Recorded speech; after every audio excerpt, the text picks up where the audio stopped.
Hi hello friends, இன்னைக்கு நம்ம இந்த வீடியோவில் நம்ம அஜய் ஞானமுத்து டைரக்ஷனில் நம்ம அருள்நிதி நடிச்சு இப்போதைக்கு ரிலீஸ் வெயிட் பண்ணிக்கிட்டு இருக்கிற டிமாண்டி காலனி பார்ட் 2 படத்துடைய அப்டேட்டை பற்றி தான் பார்க்க போகிறோம். நம்ம தமிழ் சினிமா பொறுத்த வரைக்கும் பார்ட் 2 அப்படின்னாலே அது ஒரு மிகப்பெரிய சாபக்கேடு. எப்பேற்பட்ட படத்துக்கெல்லாம் பார்ட் 2 எடுக்கிறேன் அப்படின்னு சொல்லிட்டு அந்த படத்தை கேவலப்படுத்தி வச்சிருக்காங்க அப்படின்றத நம்ம இப்போதைக்கு பார்த்துக்கிட்டு இருக்கோம். ஒரு படம் நல்லா இருக்கு, ஆடியன்ஸ் மத்தியில் ரெஸ்பான்ஸ் கிடச்சிருக்கு, அந்த படத்துக்கு பாக்ஸ் ஆஃபீஸில் ரிப்போர்ட் இருக்குது அப்படின்னா அந்த படத்தை அப்படியே விட்டுறணும். அதுதான் அந்த படத்துக்கு கிடச்சிருக்கிற மரியாதை. அந்த படத்துக்கு நான் பார்ட் 2 எடுக்கிறேன் அப்படின்னு சொல்லிட்டு அந்த படத்தை கண்டமாக்கி எந்த அளவுக்கு குப்பையை எடுக்க முடியுமோ அந்த அளவுக்கு அந்த படத்தை குப்பையை எடுத்து வச்சு நம்மளுமே போட்டு பாடாப்படுத்தி எடுத்துடுறாங்க.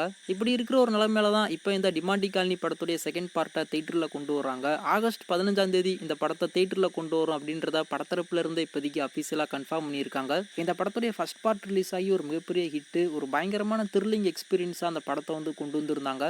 அதுலேயே முக்கியமான நம்ம அஜய் ஞானமுத்து அவருக்குமே அதுதான் ஃபர்ஸ்ட் படம். ஃபர்ஸ்ட் படமே இந்த அளவுக்கு ஒரு வெற்றி படமாக அமையும் அப்படின்றது சாதாரணமான ஒன்று கிடையாது. அதுக்கப்புறமா இமைக்கா நொடிகள் படத்தை டைரக்ட் பண்ணியிருந்தாரு. அந்த படமும் ரிலீஸ் ஆகி பயங்கரமாக ஹிட் ஆயிருந்தது.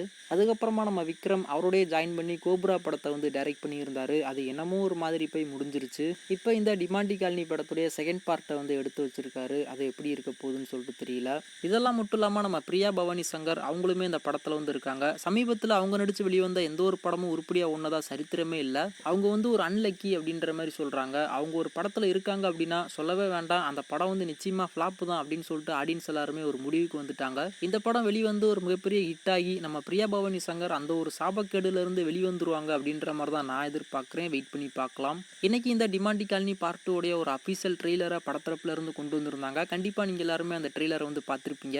ட்ரெய்லரை பொறுத்த வரைக்கும் ஓகே, நல்லா தான் இருந்துச்சு. ஆனால் அதுதான் பயமாக இருக்குது. ஏன்னா அந்த படம் பார்ட் 2 வர ட்ரெய்லரை நல்லா கொண்டு படத்தை மொக்கையாக்கிடுவாங்களோ அப்படின்ற மாதிரி பயமாகவும் இருக்குது. ஆனால் ட்ரெய்லரை பார்க்கும்போது ரொம்பவுமே பயங்கரமாக மிஸ்ட்ரி கலந்த ஒரு சஸ்பென்ஸ் த்ரில்லர் படமாக அந்த படம் இருக்கும் அப்படின்ற மாதிரி தான் நான் எதிர்பார்க்குறேன். அது மட்டும் இல்லாமல் இந்த படத்துக்கு நம்ம சாம் சிஎஸ் அவர் தான் மியூசிக் கம்போஸ் பண்ணியிருக்காரு. அவருடைய பேக்ரவுண்ட் ஸ்கோருமே ட்ரெய்லரில் நல்லா தான் இருந்தது. படத்தில் இதை விட பெட்டராக இருந்தால் இன்னமும் அது நல்லா இருக்கும். ஸோ வெயிட் பண்ணி பார்க்கலாம். ஒரு படத்துக்கு செகண்ட் பார்ட் வருது அப்படின்னா அதை ஃபர்ஸ்ட் பார்ட்டை விட கம்பேர் பண்ணும்போது அதை விட அந்த படம் நல்லா இருக்கணும். ஆனால் அது அப்படி இருக்கிறது இல்லை, அப்படியே உல்டாவாக தான் இருக்குது. ஆனால் நம்ம அருள்நிதி அவரை வச்சு பார்க்கும்போது ரீசெண்டாக அவருக்கு வெளிவந்த எல்லா படங்களுமே ஒரு மிகப்பெரிய ஹிட்டாக இருந்தது. அவருடைய படங்களுமே ரொம்பவுமே தனித்துவமாக இருக்கும். அதில் எந்த ஒரு மாற்றமும் இல்லை. அதே மாதிரி இந்த டிமாண்டி காலனி படத்துடைய செகண்ட் பார்ட்டுமே அவருக்கு ஒரு நல்ல படமாக அமையும் அப்படின்ற மாதிரி தான் ஆடியன்ஸ் எல்லாருமே எதிர்பார்க்குறாங்க.